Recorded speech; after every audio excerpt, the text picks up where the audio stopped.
Hi, what's up? Yes, we're still busy talking. Please go check out the previous part to gauge your bearings. Yeah, please do that, okay? Check out the previous part to gauge your bearings, but just as a little bit of a summary, yeah, if I'm busy chewing, it's only because I've made myself some coffee and it's really delicious. Amen. Remembered Melrose. Okay, I said there's no Melrose in there. Melrose is a cheese, for those of you who don't understand South African food. Okay, guys, yes, I was busy talking about pursuit by laziness, lazy men, basically, and just the challenges that we have in the black community as women, maybe the men too, but like I said, my ministry is for women, and these issues keep on magnifying. So there is this guy, right, that just so women, you can understand the dangers you are facing by not waiting on Jesus for your husband, or in insisting that a husband is from Jesus when he obviously is not.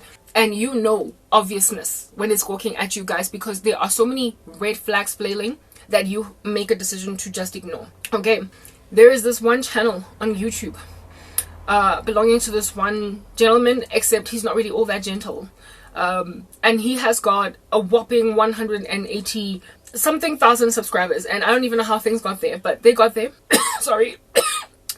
Sorry. He's American, right? Married man. And for me, it's like, how did that even happen? This is it's yet to prove the point that I'm presently trying to make about how it is that black women sometimes end up married to guys that hate all other black women. And there is a grand amount of naivety in all of us who imagine that these are the women that made them different, or they differently treated them because they're the ones that finally got it. And this guy, perhaps the last time I watched his content was, because really it was just rubbish, right? Maybe the last time I watched his content was like a year ago, maybe 8 months. Like, it's been a minute, but it is worth the while for me to mention this because it's relevant to this particular topic. This guy's channel, his whole channel, is dedicated to basically putting women in their place. Like, if a man has a whole YouTube channel dedicated solely to handling black women, flee. If you are a woman, run away.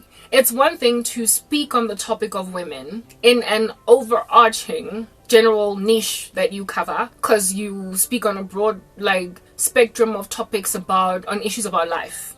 It's one thing to dedicate your just 1 or 2 episodes of your whole YouTube channel to the issue of the qualms you have with black women. But when your whole channel is to rant against black women, what are you doing as a woman married to that man, being married to that man? You literally had it coming when life slaps you upside the head. And any woman that is prepared to punt or proliferate or congratulate and, rah-rah cheer this man on is a pick-me. Yeah, that's what they call them, pick-me. She is a pick-me. She is a pick-me, okay? So any self-respecting woman would not gladly gaze upon this channel. That's what I'm trying to explain to you guys.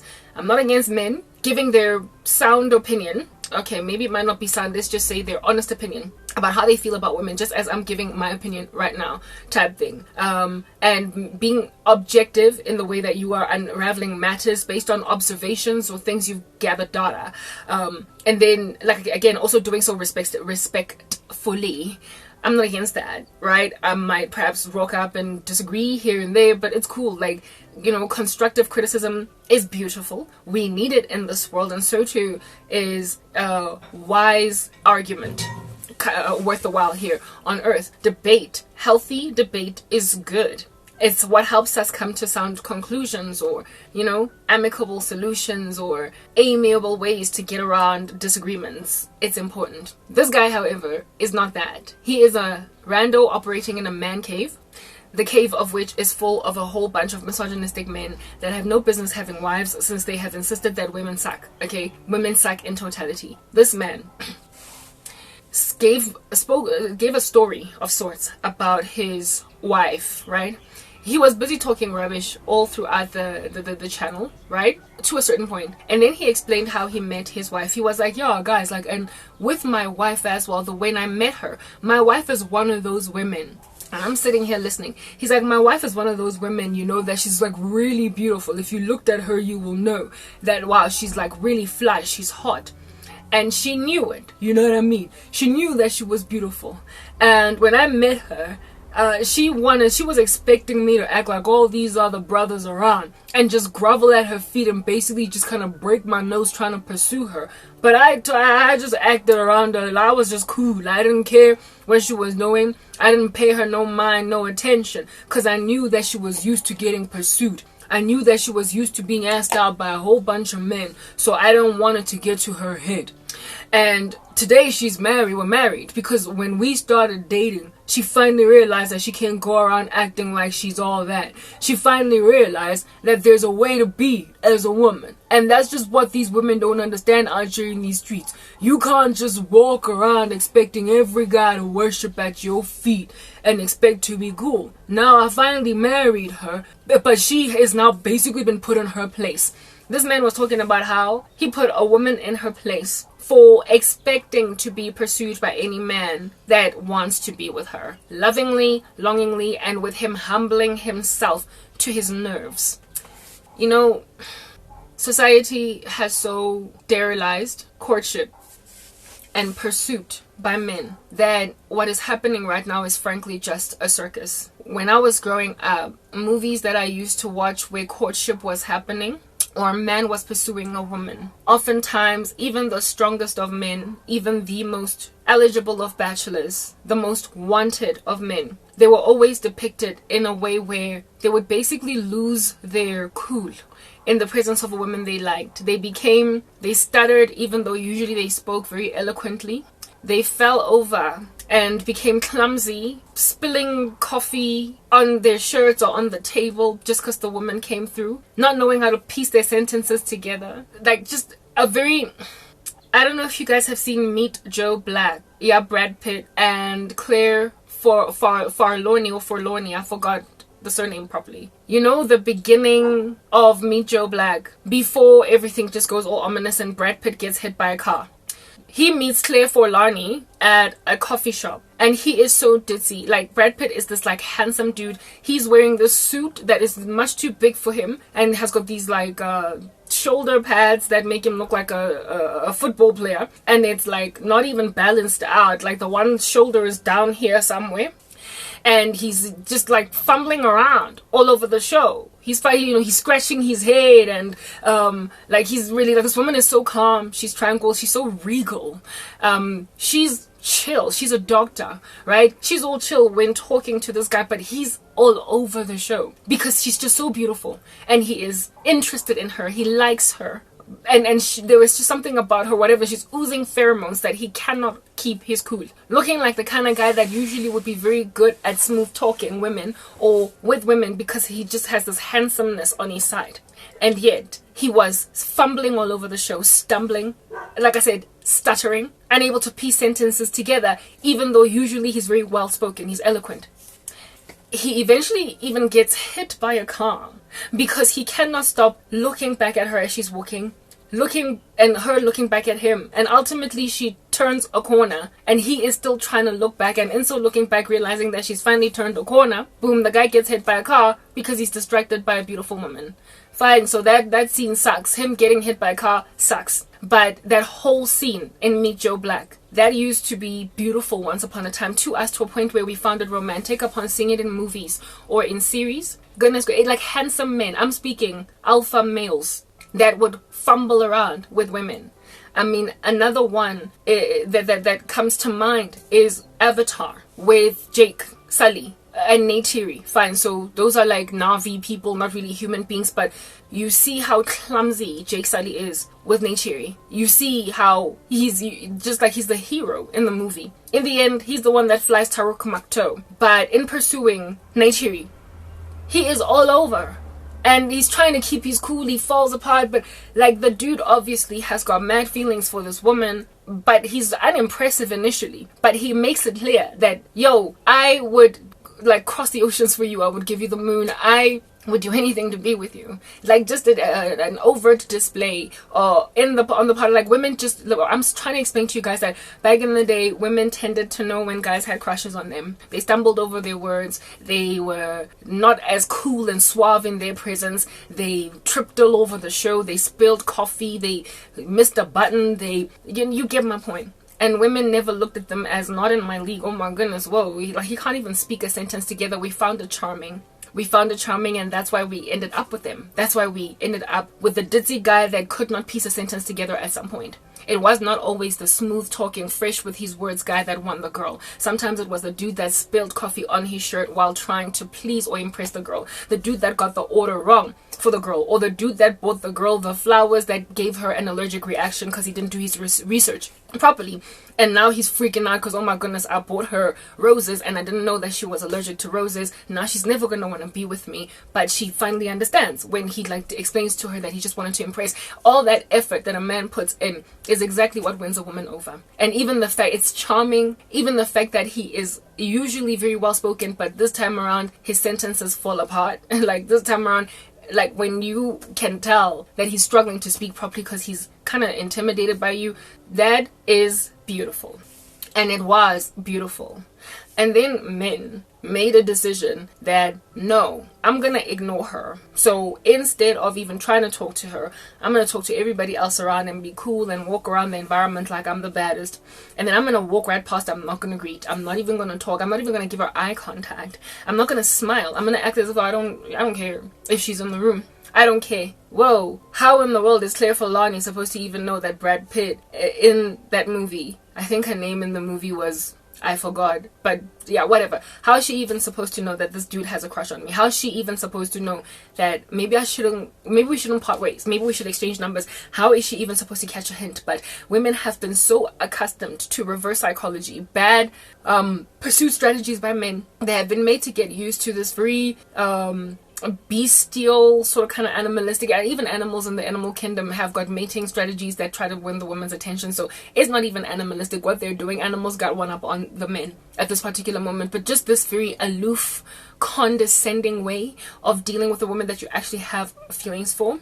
How in the world under heaven women have embraced that as an acceptable form of courtship is beyond me. Is beyond me. So if at all a woman expects a man to kind of stutter when he talks to her because it's cute, it's adorable, and it evidences that he's nervous in her presence, as he ought, because that then gives him some kind of when you are nervous in the presence of a woman, you will respect her, or you won't just act the fool that you want to act. You're not going to be arrogant. You're not going to be expectant and entitled in her grill, but rather you are going to want to win. Thank you, her over. Winning is a game. It is like a competition. It's either one person or the other. So the best man, may that one win. May that one come forward. At any given moment, a woman is usually desired by many men, especially when she's beautiful. So if you're going to be the one to win her in comparison to everybody else, you would do well to display that you revere the prospect of her being your wife or your girlfriend. And if you walk around all pompous, like I don't need her, in comparison to all the other guys around, like all the other guys that are busy like losing their minds and spazzing over her, and then she chooses you because you're the one that didn't look at her. That is a satanic strategy from the pit of hell.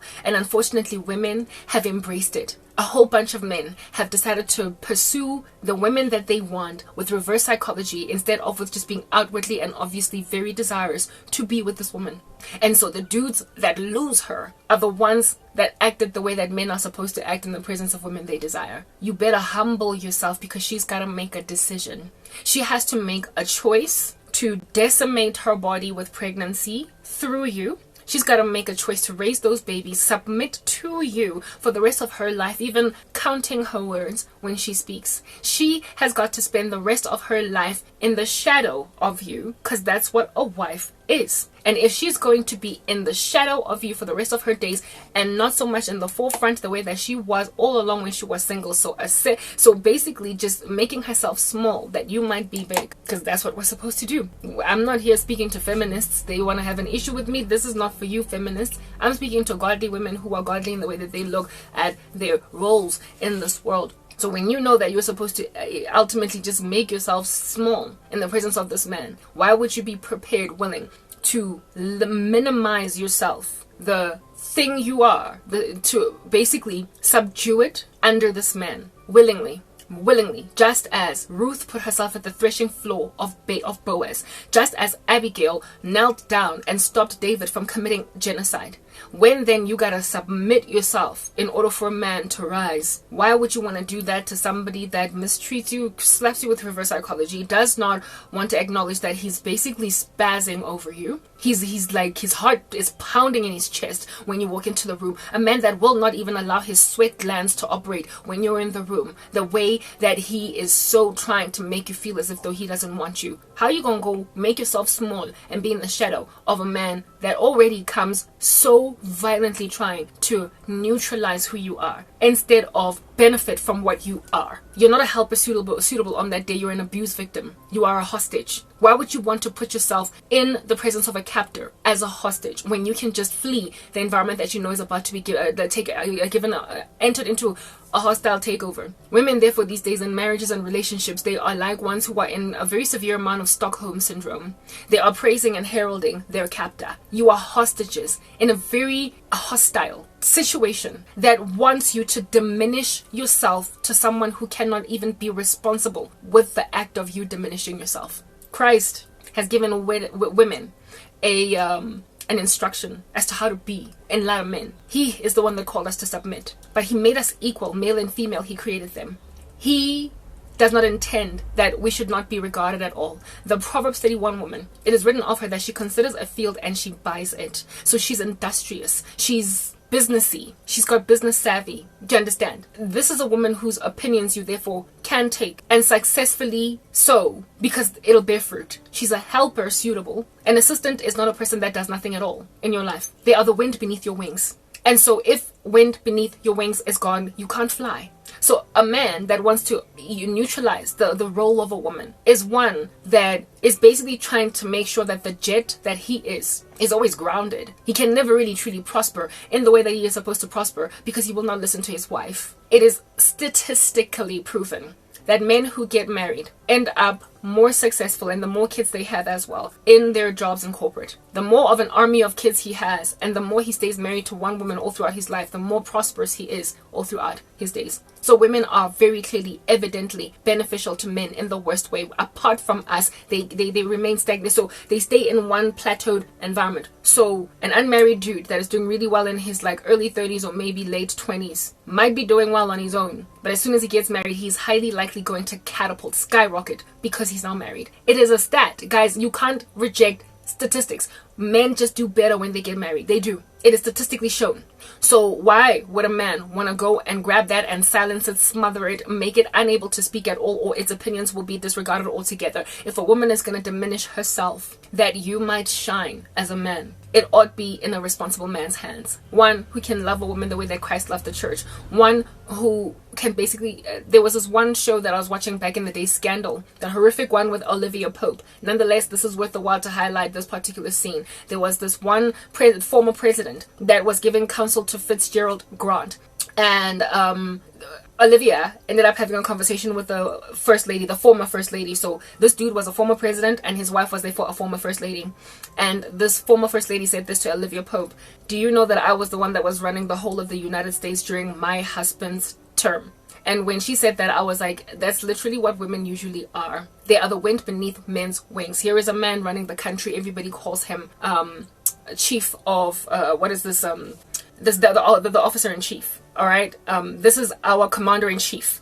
Everybody sees him. He's the one that's making the decisions. Everybody sees his policies. Everybody awards him with congratulations when his policies do a great thing in the country. But nobody sees the fact that in the run-up to making that decision, he had a conversation with his wife the night before. He had planned this strategically, and literally with PowerPoint presentations and everything in the bedroom with his wife in the run-up to the nation imagining is the bright, sparky idea of the husband. That is what a helper suitable is. A person, a woman that can run an entire nation through a man. Not that the man is a puppet on a string, but the man is content or happy to take the advice of his wife. And the two of them are partners in this regard. And then when he goes out there and is the mouthpiece of this relationship, the woman is quiet in the background while the marvelous work of a partnership in Christ. That's an excellent thing that that people see the man for. Women who lack contentment with that being a thing, do you with your feminism. But there are some of us who are happy to be such winds beneath men's wings. But you cannot make yourself the fuel in a jet or the wind beneath a man's wings that is not even able to indeed be the wind that you are. And you also have to accept this dude just running the show with you saying absolutely nothing, awarding him no opinion at all. On that day, you're just a hostage. So when you still like praise him, you are a hostage. And when you say your husband is great, you're suffering from Stockholm Syndrome. Stockholm Syndrome. But unfortunately, women of the 21st century have been so thirsty to get married that they're taking men who are smothering them out of the way altogether. And because they're also recalcitrant in and of themselves, these women, what's happening is there's this war where this dude is trying to eliminate your portion in the whole marriage altogether, and the women are like, no, you're not going to do it. So this resistance then causes infighting in the marriage, and then there's divorce. He just wanted to be to stay at home and do nothing. He did all this jazz. A lack of agreement between the two. So now there's like a 50% divorce rate on the earth. However, those that just take it in their stride because they don't want to get divorced are very miserable women suffering severely from Stockholm Syndrome in a marriage. And all I could think about, if anything, I actually commented on this ridiculous man's YouTube channel. I was like, I feel sorry for your wife. How in the world she is even happy to be proudly the wife of a man whose entire YouTube channel is dedicated to handling, especially black women. Handling. So essentially you are a handled woman, and you are walking around cooking and baking and doing whatever, bearing children for a man that is telling his entire audience, including pick me women, that he has handled you. He has put you under his finger. It is taking scripture way out of context, saying that women submit to me, to a point where you say absolutely nothing, because apparently, allegedly, a woman is supposed to be silent, which is true. But when you are silent because there is no need for you to say anything, because your husband is speaking that which ought to be spoken. But when your husband is speaking rubbish, how can you be silent? So there is disrespect that comes from women when they disagree with obviously rubbish narratives coming from men who lack wisdom. The only way out from under such abuse is to be restored to biblical manhood and biblical womanhood, where roles are respected, scripture is responsibly divided. It is gauged as it ought to be gauged. We are into studying the scriptures and unpacking them in an expository fashion that is responsible, using exegesis instead of just eisegetically grabbing one little tiny scripture and lambasting it out of context, and so therefore subjugating women to the tyranny of some pretty abusive, megamaniacal, misogynistic men that cannot for the life of them, given how they believe wrongly in the word of God, actually truly love women as Christ loves the church. So that old-fashioned way of pursuing women, it's beautiful, and those who seek it out are considered archaic, dusty, naive, and irresponsible to anticipate that society can still operate in so a fashion as that. Therefore, if you have no regard for any such way of life happening, then I guess God has to take his daughters and sons out of here, rapture us, start again from scratch in the millennial reign of Jesus Christ, because there is no room then for us to sort of kind of wiggle our legs when we still want honest men who will be a little bit embarrassed because they spilled some coffee on their shirts while trying to talk to us, but who will try again tomorrow because she's worth my while to pursue. When I came to the Lord, I asked for a man who's going to lovingly pursue me. And all I was met with in the black community, because that's all I've ever dated, were men who were slapping me with reverse psychology, expecting me to be grateful when they finally slid into my DMs, or when they finally spoke to me, when yesterday they treated me like I was rubbish, when you gave me reverse psychology, when you were aloof, when you didn't greet, but now you think it's time to ask me out, so you're doing me a favor. It is a form of social conditioning. When you withhold affection from a woman and then you finally give it to her, it's like you cause her to be so hungry for it, parch her, right, that by the time you give her a small little drop of water on her tongue that is parched, like she's the rich man in the flames of hell, she will imagine it's a waterfall. So you withhold affection until the little that you give feels, like I said, a waterfall. It feels like the Niagara Falls. It feels like an entire ocean of water, since you decided that you're going to famish her first. So if I must be made to live in the freaking Kalahari Desert before I'm given an apple for an entire meal, before that'll happen, I'll latch on to Jesus, who is prepared to feed me a 3-course meal 3 times a day, with no end in sight to the amount of water I can drink, before I will ever embrace an apple for a meal all day long, so therefore leave me anorexic, emaciated, and malnourished. But imagining, since I was made to live in a desert, that this little apple, which is essentially just a mirage, is actually a full course meal. No, I won't take it. I will not take it. I remember a better time. Thank God I'm not that young. I thank the Lord that I am not a millennial. Not a millennial, sorry. I am a millennial. What I wanted to say is a Gen Z. I wasn't born so yesterday that I don't remember a time when it was better. I do. I remember a time when it was better. I remember a time when guys were dizzy and they doted over you if they liked you. They tripped up a storm. They fell. They dropped their books and felt very embarrassed that you saw them dropping their books. They rushed to try and, like, you know, open a door for you or keep it open because you were their crush. Now they swing the door right open, walk past, and it hits you as you try to exit. No decorum, no manners at all. And if there is no such chivalry left, if indeed it is dead, then I guess the millennial reign will resuscitate it, will it not? It will resuscitate it. There is no honor, neither is there any glory in a man that is trying to act like he ain't feeling you when he is. Because on that day, you're going to get married to a snow husband. You're going to get married to some Antarctic rando, some Eskimo. Do you understand? That insists that the two of y'all should live in an igloo. Just take it. Like, just embrace it. And this random fool from the US did that to me as a strategy. And now he wants to come into my life. He froze my living conditions. He hurt me so violently, wanted me to feel like trash, that when he finally rocked up with a drop of water on my tongue because he thought I was the rich man in hell, parched like no man's business, that I would finally think that it's a waterfall. Except God woke me up to remember what I asked for in prayer. I asked for a man to dotingly, adoringly, and lovingly pursue me, and he did no such thing. He treated me like something that needed him, that nobody else wanted here, so just take it. And I'm like, no, I'm sorry. When I get fed every single day bread of life, when I drink every single day living water, and so therefore I never thirst and never hunger, why would I want to go and settle for an apple as a meal all day long? I don't want malnutrition as my general diet. I don't want to be unloved in a marriage, because according to the scriptures, the earth cannot bear up under an unloved woman who gets married. I don't want to be one of those insufferable grandmoms, moms, like wives that just cannot stop bad-mouthing her husband to all of her crew of girlfriends. I'm not doing it. I'm not doing it. I'm not marrying a man whose entire life is dedicated to bringing down women, and then he thinks it's a congratulatory rah-rah thing to elevate on the rooftops when the woman that every guy wanted finally settles for him because he's the only guy that did not humble himself in pursuing her. Because he's the only guy that did not show her that she's all that in a bag of chips, since she is. She married the worst guy that ever pursued her because he wouldn't pursue her. He finally pursued her when she accepted that she's not that great. When she basically spoke down to herself. When she said, I'm not worth it. Only then did he consider her worth his while to pursue. Only once this beautiful woman that knows she's pretty because she's got a mirror and she can see. When she finally disagreed that she's pretty. When she finally disagreed that she's got a great body. When she finally disagreed that she is smart, that she is educated. Once she finally disagreed that she's not as great as she thought she was. Only then could this man then finally be her husband. A man that insists that you should basically forget that you are awesome in respect 1, 2 to 30. Things you know about yourself. A man that is going to want you to first simmer down. Before y'all can talk, he can leave. Because there are still people out there that are prepared to shake and almost even like urinate in their pants just because you walked in the room. And that for me is a man worth my while. Because one day he's going to be able to hold himself in a bunch, because now you will know each other. Now you will be talking.